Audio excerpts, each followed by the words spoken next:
حضرت عمر رضی اللہ عنہ ایک مرتبہ مسجد نبوی میں جا رہے تھے، ایک نوجوان کھڑا رو رہا تھا، تو عمر رضی اللہ عنہ نے پوچھا بھائی رو کیوں رہے ہو؟ اس نے کہا جی مجھ سے بڑا گناہ سرزد ہو گیا ہے۔ بھئی کیا گناہ سرزد ہو گیا؟ اس نے کہا بھئی میں کفن چور تھا، یعنی جب لوگ میت کو دفن کرتے تھے نا تو میں ان کی قبر کھود کے ان کا کفن نکال کے بیچتا تھا اور اس کے پیسے سے زندگی گزارتا تھا، میرا یہ روز کا کام تھا۔ ایک مرتبہ ایسا ہوا کہ انصار کی ایک جوان لڑکی کی وفات ہو گئی اور میں نے اس کے کفن کو چرا لیا۔ پھر میں تھوڑی دور آگے چلا تو میرے اوپر شیطان غالب آ گیا اور شیطان نے دل میں بات ڈالی کہ لڑکی تو جوان العمر تھی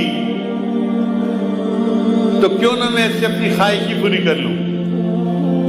تو میں واپس آیا، میں نے دوبارہ قبر کو کھودا، لڑکی کی میت کو نکالا اور اس کے ساتھ میں نے منہ کالا کیا۔ اب میرے دل پر ایک غم ہے کہ میں نے زندہ کی بجائے مردہ کے ساتھ گناہ کیا، تو کیا میرا گناہ معاف ہو سکتا ہے؟ حضرت عمر رضی اللہ عنہ کو یہ سن کر بہت جلال آیا کہ یہ کیسا انسان جو مردوں کے کفن چوری کرتا تھا اور پھر ایک مردہ لڑکی کے ساتھ اس سے بدکاری کی۔ تو حضرت عمر رضی اللہ عنہ نے خود جواب نہیں دیا، فرمان لگے آؤ میں تمہیں نبی علیہ السلام کے پاس لے چلتا ہوں۔ چنانچہ نبی علیہ السلام کے پاس لائے، عرض کیا اے اللہ کے حبیب صلی اللہ علیہ وسلم یہ ایک نوجوان ہے، اس سے بڑا گناہ سرزد ہو گیا، یہ آپ سے پوچھنے آیا ہے۔ تو نبی علیہ السلام نے فرمایا بھئی کیا مسئلہ پوچھنے آئے ہو؟ نوجوان نے ساری صورتحال بتائی۔ جب اس نے یہ بتایا نا کہ میں نے تو مردہ لڑکی کے ساتھ گناہ کیا، تو نبی علیہ السلام کو بھی بہت جلال آیا اور نبی علیہ السلام نے اس نوجوان کو ڈانٹا کہ تو اتنا جو ہے وہ سنگ دل اور جیسے بندہ بات کرتا ہے۔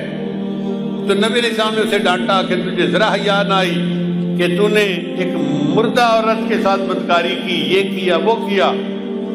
جب اس نوجوان نے دیکھا کہ نبی علیہ السلام بھی مجھے ڈانٹ رہے ہیں تو وہ وہاں سے کھسک گیا اور وہ مسجد نبی سے نکل کے سیدھا باہر دیہات میں گیا، ویرانہ تھا جہاں۔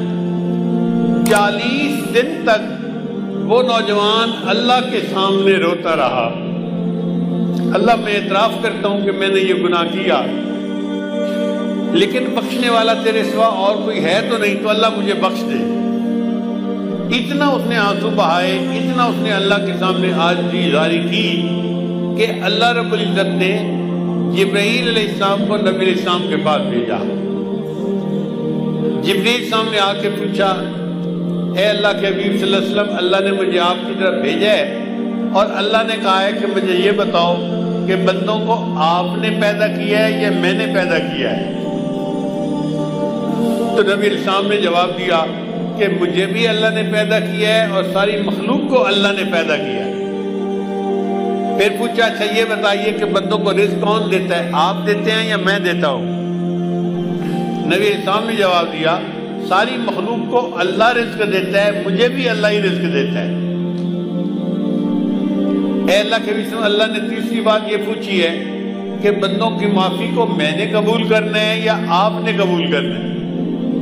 تو نبی علیہ السلام نے جواب دیا ہر بندے کی معافی کو اللہ نے قبول فرمانا ہے اور میرے بھی غلطیوں کو اللہ نے معاف فرمانا ہے۔ جب نبی علیہ السلام نے 3 باتوں کا جواب دیا تو جبرائیل السلام نے کہا مجھے اللہ تعالیٰ نے بھیجا ہے آپ کو یہ بتانے کے لیے کہ وہ جو نوجوان آپ کے سامنے آیا تھا اور اس نے گناہوں کی معافی کی بات کی تھی اور آپ نے ذرا ترش روئی سے جواب دے دیا، وہ بچہ یہاں سے سیدھا ویرانے میں چلا گیا۔ 40 دن ہو گئے، وہ دن رات روتا ہے، مجھ سے معافیاں مانگتا ہے اور میں پروردگار نے اس کے گناہ کو معاف کر دیا ہے۔ لہٰذا اس نوجوان کو آپ بلائیے اور بتا دیجئے کہ اللہ نے تمہارے گناہ کو معاف کر دیا۔